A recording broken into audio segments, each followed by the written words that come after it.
Так, что мы делаем?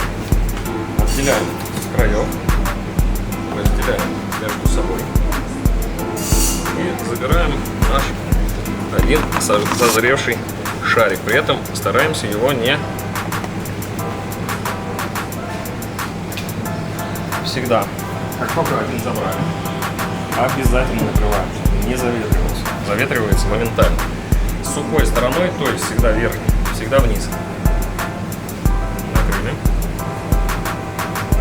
Из центра перемещаем всю нашу углекислоту в борт.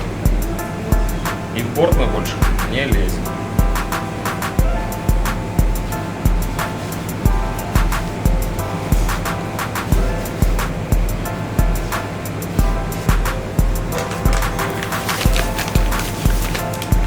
Если